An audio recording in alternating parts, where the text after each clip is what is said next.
পবিত্র ঈদুল ফিতরকে কেন্দ্র করে মুন্সিগঞ্জের সিরাজদি খানের মধ্যপাড়া ইউনিয়নের মালপদিয়া, ইসলামবাগ গ্রামসহ কয়েকটি ইউনিয়নের 750টি পরিবারের মাঝে তেল, চিনি, সেমাই, চাউল সহ প্রতিটি পরিবারের মাঝে প্রায় ৩,০০০ টাকার খাদ্য সামগ্রী বিতরণ করা হয়েছে।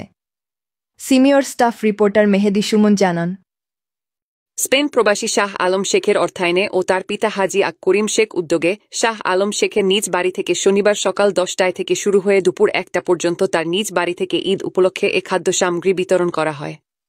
খাদ্য সামগ্রী বিতরণ অনুষ্ঠানে স্পেন প্রবাসী শাহ আলম শেখের পিতা সমাজসেবক হাজি আব্দুল করিম শেখের সভাপতিত্বে বিতরণকালে উপস্থিত ছিলেন সাবেক সচিব কে এম তারিকুল ইসলাম রতন, মধ্যপাড়া 5 নং ইউপি, সাবেক সদস্য আব্দুল আজিজ মিয়া, 8 নং ওয়ার্ড ইউপি সদস্য মোক শাহাব উদ্দিন, আবু বক্কর সিদ্দিক, স্পেন প্রবাসী শাহ আলম শেখের ম্যানেজার মাস্টার আবদুল্লাহ আল মামুন, শাহ আলম শেখের ভগ্নিপতি মোহাম্মদ মনির হোসেন, সমাজসেবক মোহাম্মদ রমজান আলী, মোহাম্মদ ফয়সাল আহমেদ, রাশেদুল ইসলাম সুমন সহ আরও অনেকে উপস্থিত ছিলেন। ঈদ উপলক্ষে এসব পেয়ে খুশি ও আনন্দিত হতদরিদ্র ও নিম্ন আয়ের মানুষেরা। ঈদ উপলক্ষে বিতরণকৃত খাদ্য সামগ্রীর মধ্যে ছিল 25 কেজির 1 বস্তা মিনিকেট চাউল, 2 প্যাকেট সেমাই, 1 কেজি সয়াবিন তেল, 1 কেজি মসুর ডাল, 1 কেজি চিনি, 1 কেজি লবণ ও একটি শরীরে ব্যবহারের সাবান। বিনামূল্যে এসব খাদ্য সামগ্রী পেয়ে অত্র উপজেলার কয়েকটি ইউনিয়নের আনন্দিত হাজারো নিম্ন আয়ের মানুষরা। বিনামূল্যে এসব খাদ্য সামগ্রী পেয়ে তারা বলেন, অনেক ভালো। আমাদের